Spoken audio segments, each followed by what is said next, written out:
우리가 살아가며 생각지 못한 순간, 위기의 순간 어려움을 만나게 됩니다. 위기와 어려움은요, 믿음이 좋은 사람도 만나게 되지만 또 그렇지 못한 사람도 만나게 되고, 인생 누구나가 다 만나게 되는 그런 위기와 어려움이 우리 가운데 있습니다. 전에 생각지 못했었던 직장에서 실직의 어려움도 위기도 있을 수도 있고요. 나름대로 멋진 계획을 하면서 멋진 사업을 하려고 하게 되는데 갑자기 닥친 위기 때문에 사업상의 어려움도 겪기도 하게 되고, 그리고 건강을 참 내가 잘 관리하고 신경을 썼는데 나도 모르게 건강상 위기와 어려움을 겪을 때도 있고요. 그리고 재정적 위기 어려움을 겪을 때도 있게 되고, 또 좋은 관계, 친한 관계였었는데 갑자기 어떤 문제로 인해 가지고 오해들의 문제도 있게 되고, 어떤 실수로 문제 때문에 그 사람 사이 관계적 위기, 어려움을 만나기도 하게 되고, 이외에도 여러 어려움과 위기들은 우리 인생 가운데 많이 있을 수도 많이 있게 됩니다. 저희 교회 건물에 이제 그 4층에 태권도장이 있는데 며칠 전에 이제 태권도 관장님께 이야기를 나눴습니다. 저는 코로나 때문에 많이 좀 쉽지 않으니까 그 어떠세요? 그랬더니 그래요. 3분의 2가 줄었습니다. 그 3분의 2가 줄고 이제 3분의 1의 학생이 이제 아이들이 운동하러 나오는 거예요. 그러면서 작년까지 참 열심히 해서 너무 좋았는데, 그래서 너무나도 좋았는데 잘 될 줄 알았는데 왜 갑자기 이런 일이 생기게 됐습니다. 그러면서 앞으로가 더 큰 일인 것 같습니다. 빨리 해결되지 않으면은.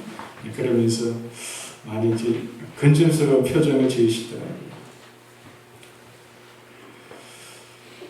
예수님의 공감복을 보게 되면요, 예수님과 함께 했던 제자들이 예수님을 떠나서 다른 마을로 가기 위해서 배를 타는 그런 내용이 있습니다. 이 제자들은 갈릴리 호수를 너무나도 잘 알고 있는 제자들입니다.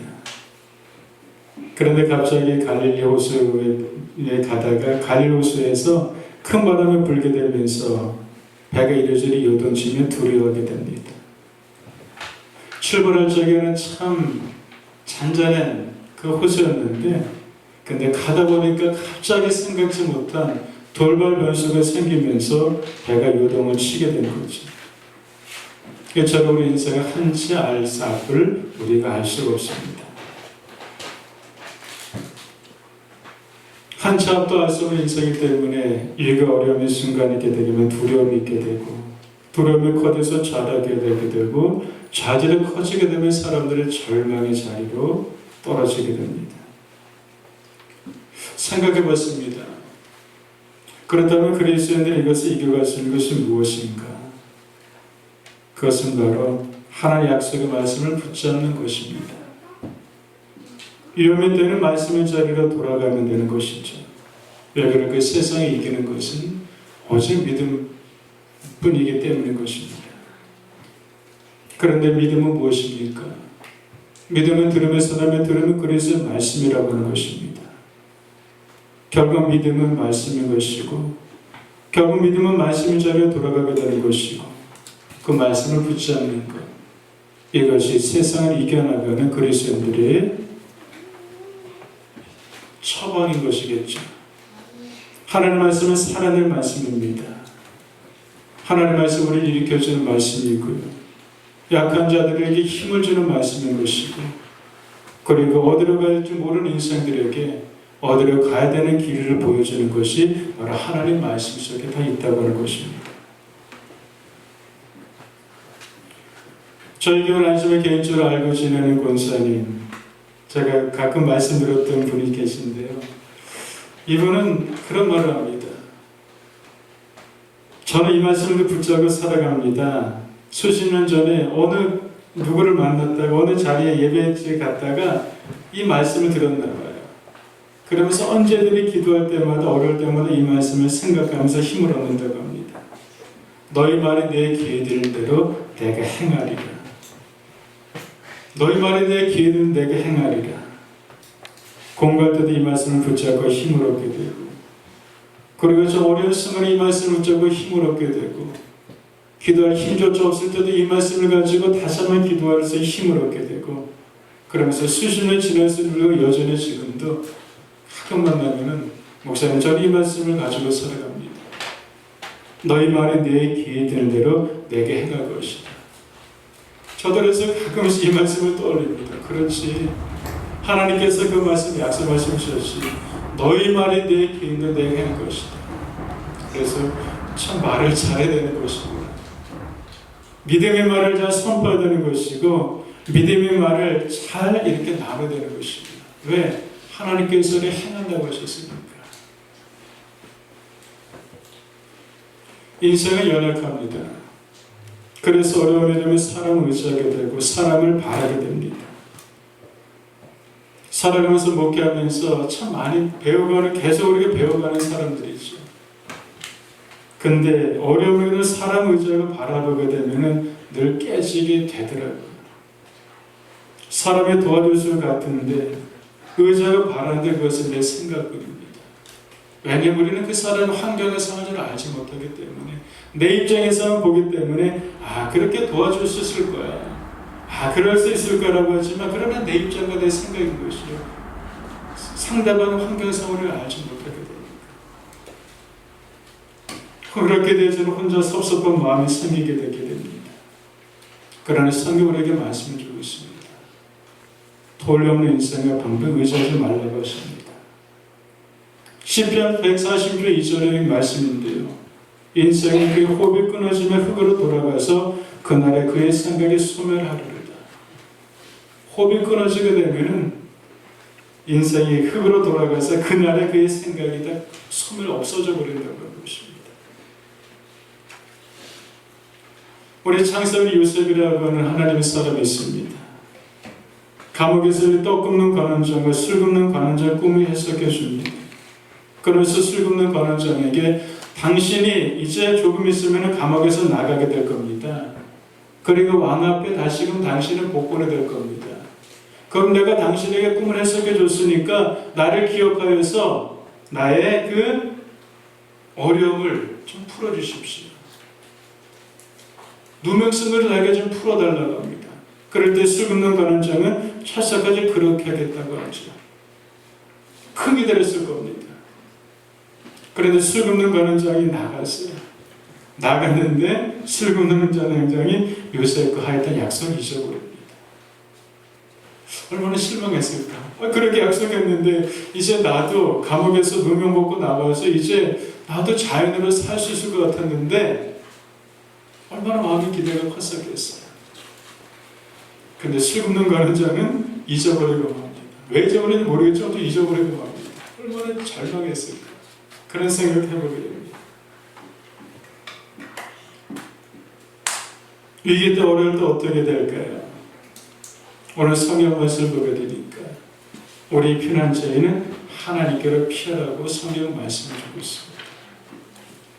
오늘 시편 46편의 성경의 배경은요, 열왕기하 18장과 19장을 배경으로 하고 있습니다.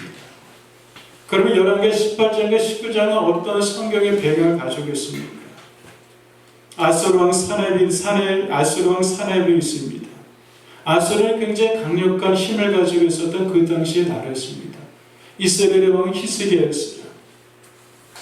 힘을 가지고 히스기야에 있는 유다를 쳐들어옵니다. 그러면서 요구합니다. 내가 당신의 나라를 전쟁으로 끌고 가지 않을 테니까 대신에 은과 금을 우리에게 많이 달라고 합니다. 그래서 금과 은을 히스기야가 마련해 가지고 이제 아수르 왕 사네비에게 줍니다. 그런데 다시금 또 침략을 합니다. 그럴 때 이제 히스기야가 예루살렘 성문을 꼭꼭 잠그고 그들에게 대항을 합니다. 그럴 적에 사네립이 랍사게를 보내가지고 협박과 하나님에 대해 말할 수 있는 조롱을 보냅니다. 그 성 안에 있었던 사람들 그 얘기를 들으면서 마음이 약해질 수 있겠죠. 그럴 때 히스기야 열왕기하 19장에서 보게 되면은 협박과 조롱에 대해서 아무런 대꾸를 하지 않도록 명령을 내립니다.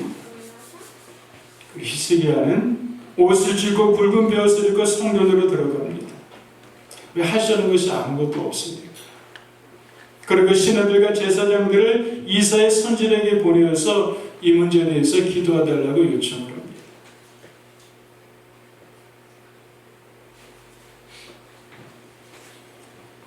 아수르 사나임은 항복을 안 하고 협박하는 편지를 히스기야에게 또 보냅니다.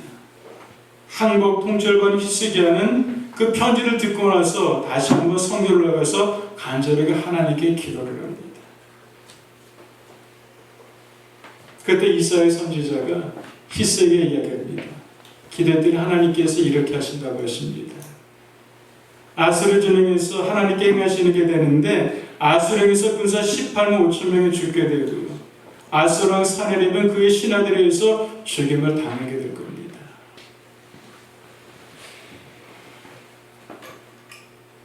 하나님 우리의 피난처가 되십니다. 피난처는 어떤 것일까요? 가장 안전한 것이 바로 피난처입니다. 우리의 인생 위험을 피하시는 것이 바로 피난처입니다. 어릴 때 생각을 합니다. 가끔 천둥과 번개가 치게 너무나도 무서웠어요. 그리고 천둥과 번개가 치게 되면 집안에 불이 나갑니다. 그럴 때가 많았었잖아요. 그럼 꼼꼼해져요. 그건 너무나도 무서운 겁니다. 그럴 때 엄마의 품에 들어가게 되면 안심이 됩니다. 지금도 그 기억이 있습니다. 평안하고 안심이 됩니다. 무서움도 없습니다. 너무나도 평안스러우고 자유스러워요. 왜? 그것이 피난처가 되기 때문에. 제가 처음 목회하던 곳에 권희순 권사님이라는 분이 계셨습니다. 지금 이제 많이 이제 연세도 드셨겠죠. 저도 처음에 목회하던 곳이 이제 그 시골이었지만 그보다 더 시골에 계시다가 이제 그보다 조금 나은 약간 도회지로 오셔가지고 저희 교회 나오시게 되는 권사님이십니다. 자, 이분이 일찍 나이에 혼자가 되셨어요. 혼자 되셔서 아이 셋을 키우시는 거예요. 아침마다 쑥을 뜯어다가 쑥떡을 만드셔가지고 시내 나가십니다.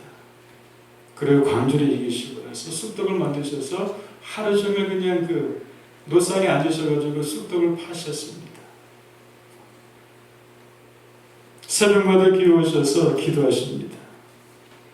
예배드리시마다 이렇게 예배하시면서도 피곤하시니까 예배드리시다가 많이 졸기도 하시고 주무시기도 하셨어요. 기도하시다가 졸기도 하고 주무시기도 하셨어요. 그냥 피곤하시니까. 평생 그러면서 자녀들을 키우신 권사님이셨습니다. 고생도 참 많으셨던 것 같습니다. 이분에게 피난처가 무엇이었을까? 성소가 이분의 피난처셨습니다. 반드시 자녀들이 성장하게 되고 이 자녀들의 참 믿음이 귀한 믿음으로 세워져간 것을 보게 됩니다. 히브리서 13장 7절을 보게 되니까 하나님의 말씀을 너에게 일러주고 너를 인도한 자들을 생각하며 그들의 행실의 결말을 주의하여 보고 그들의 믿음을 본받으라. 이런 말씀이 있습니다. 우리 성경에서 우리 신앙의 많은 믿음의 선진들을 우리가 보게 돼요. 그리고 동시에 살아가면서 함께 살아가는 우리 주변 속에서 처음 믿음의 사람들을 보게 됩니다. 그러면서 주의하게 보게 돼요.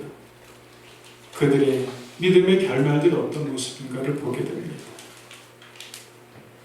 성경에서 보았었던 신앙의 선진들을 보게 되고 우리가 함께 살아가는 믿음의 사람들을 보게 되고 이들이 함께 보게 될 때면서 공통점을 보게 되는 것은 이것인 것 같아요.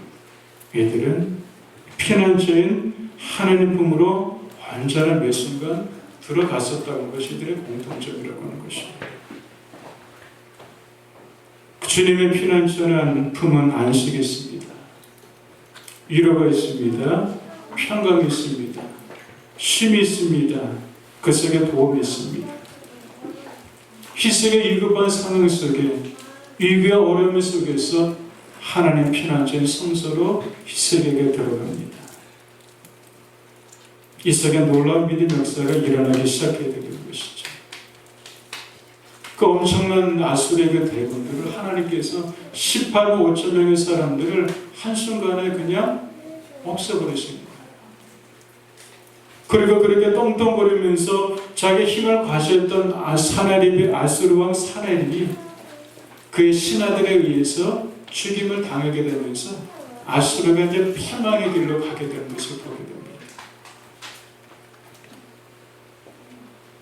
참 놀라운 것 같아요. 단지 피난처를 하나님께로 피했을 뿐인데, 피할 곳이 없으니까 피했을 뿐인데, 하나님께서 그 속에서 하나님께서 하나님의 일들을 이뤄가셨다고 하는 것입니다.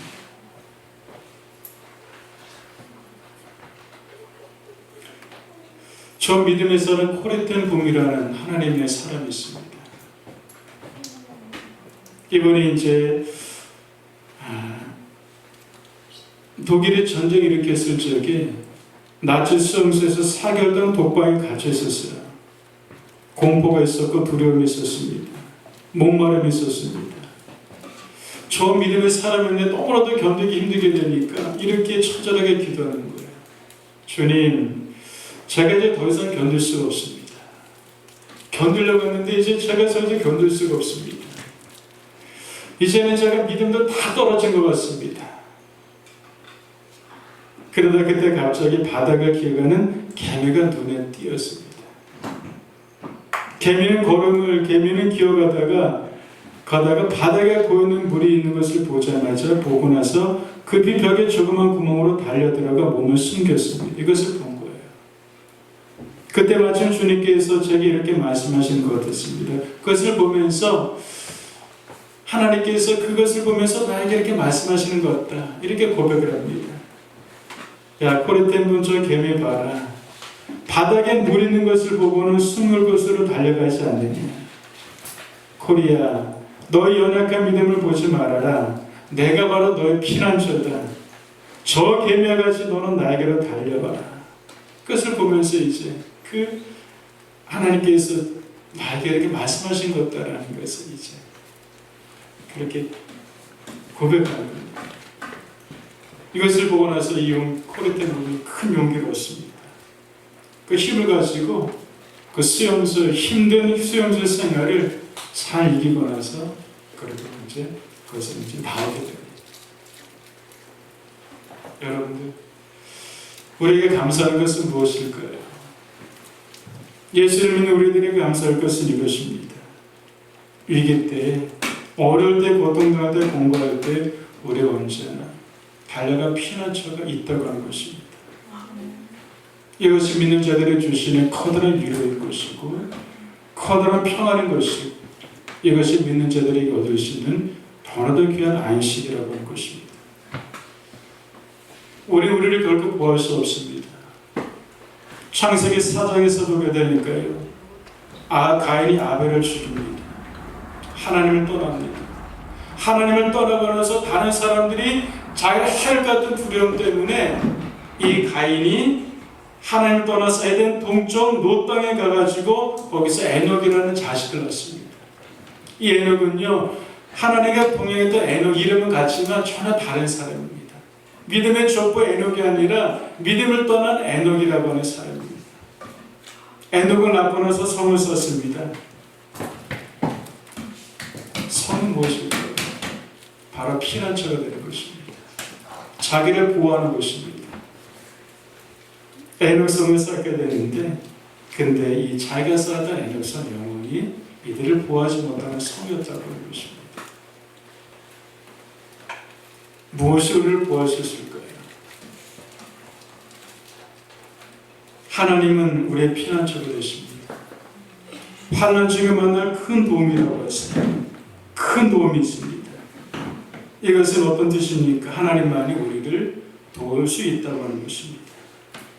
그래서 이브리서 4장 16절을 보게 되니까 때를 따라 돕는 은혜를 얻기 위해서 은혜의 보좌로 담대 나아갈 것이라고 말씀하고 있습니다.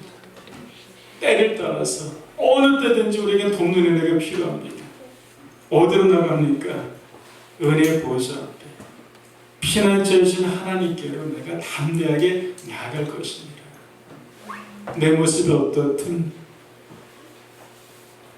그 상관없이 담대하게 하나님의 자녀니까 믿음의 사람의 내 모습 그대로 내가 하나님께로 내가 나아갈 것이다. 얻기 위해서. 그러면서 오늘 성경에 주신 말씀처럼 이 말씀이 있습니다. 땅이 변하든지 산에 흔들려 바다 가운데 빠지든지 바닷물에 솟아나고 뛰어들지 그것을 넘침으로 산에 흔들지를 우리는 두려워하지 않습니다. 땅이 변합니다. 막 흔들려서 변하고 있는 거예요. 지진 나면 무섭잖아요. 산에 흔들려 바다 가운데 빠집니다. 어떻게 표현할 수 있을까? 산에 흔들려서 바다 가운데 빠질 정도로 굉장히 위험한 겁니다. 바닷물이 막 솟아납니다. 막 그냥 바다에서 바닷물이 솟아나면서 바닷물이 요동을 합니다. 그것이 바닷물에 넘칩니다. 산에 흔들릴지라도 우리는 두려워하지 않습니다. 왜? 피난처가 있으니까. 우리를 돕는 큰 힘을 가지고 계신 하나님 우리의 피난처가 되셔서 우리를 막으시고 우리를 보호하시고 품으시니까 결코 두려워하지 않는다고 하는 것입니다. 환난 중에 만날 큰 도움이십니다. 환난 중에 우리는 하나님의 큰 도움을 만날 수가 있어요. 사람들은 환난 중에 끝났다고 합니다. 그런데 그렇지 않습니다. 누군가 이렇게 고백을 해요. 인간의 끝은 하나님의 시작입니다. 사람은 인간의 끝이면 끝났다고 하고 절망하고 다 손을 놔버립니다. 그럴 때마다 좀 안타까워요. 약해질 때 있을 때 있겠죠. 그러나 하나님 환난 중에 우리를 하나님 더욱더 크게 만나신 하나님이심을 여러분들이 고백하고 믿으시기를 주님의 이름으로 축복드리겠습니다. 인간의 끝은 하나님의 시작입니다. 하나님의 큰 도움이시며 환난 중에 우리를 더 깊이 하나님은 만나주십니다. 큰 도움이신 하나님은 힘이 있으신 분이세요. 하나님의 힘은 그 누구도 감당하지 못할 큰 힘이 있습니다. 그래서 그 하나님의 힘, 하나님을 우리 전능하신 하나님이시라고 우리 고백을 합니다. 사랑하는 성도 여러분, 우리가 어려움도 있고 위기도 있습니다. 함께 신앙생활하면서 그런 이야기도 종종 듣고 안타까울 때가 있습니다. 어려움을 맞는 성도들, 참 어디로 가야 될지 이렇게 힘들어하는 성도들도 보고 얘기를 들을 때마다 다른 데 길이 있는 건 아닌데 하나님 피난처신데 피하면 되는데 이런 하나님은 은혜를 여러분들이 누리시고 피난처신 하나님을 환난 중에 우리를 만나신 환난 중에 도움되신 하나님을 저도 여러분도 더욱더 만나고 누려가시기를 다시 한번 주님의 이름으로 축복드리겠습니다. 우리가 할 일은 무엇일까요? 피난처이신 하나님 품속으로 들어가는 것입니다. 우리가 할 일은 우리를 도우신 하나님께로 우리가 더 나아가는 것입니다. 우리가 할 일은 큰 힘 되신 하나님 앞에 우리가 잠잠히 그 하나님의 기다리는 것, 그 속에서 하나님을 누리는 그러한 저와 여러분 되시기를 주님의 이름으로 간절히 축복드리겠습니다. 기도하겠습니다.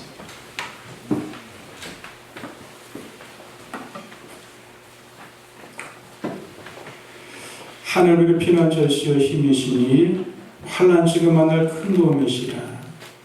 그러므로 땅이 변하든지 산에 흔들려 바다 가운데 빠지든지 바닷물에 솟아나고 뛰는든지 그것을 넘침으로 산에 흔들릴지라도 우리는 두려워하지 아니하리로다. 하나님 감사합니다. 오늘 시편 46편의 말씀을 읽고 말씀을 나눴습니다. 하나님 도와주셔서 이 말씀이 저에게도 함께 예배드리는 하나님의 귀한 사랑하는 성도들에게도 이 말씀을 신경어 주시옵소서. 이 말씀 능력으로 우리 안에 퍼져나갈 수 있게 허락해 주시고 이 말씀을 하나님 귀하게 믿을 수 있는 은혜를 하나님께서 내려 주시옵소서. 어려움이 있고 위기의 순간들을 겪으면서 우리가 살아가게 됩니다. 좌절하거나 두려움거리지 않게 허락해 주시고 피난 주신 하나님께로 달려나가며 그 앞에 머무를 줄 아는 우리 성도님들이 될 수 있도록 은혜와 믿음을 하나님 도와여 주시옵소서. 우리는 두려워하지 아니하리라고 하는 믿음의 담대함을 우리 모두 하나님 도와여 주시옵소서. 하나님 기도하는 것은 우리 교회 신앙생활 나가면서 주변에 어려운 사람들이 이야기를 많이 듣습니다. 주님 도와주셔서 편하신 하나님을 만날 수 있는 인생들이 될 수 있도록 허락하여 주시옵시고, 그래서 환난 중에 만날 큰 도우심을 하나님을 누림으로 말미암아 이겨나가는 우리 주변에 하나님의 사람들이 될 수 있도록 하나님 도와주시옵소서. 감사합니다. 예수님 이름으로 기도드렸습니다. 아멘.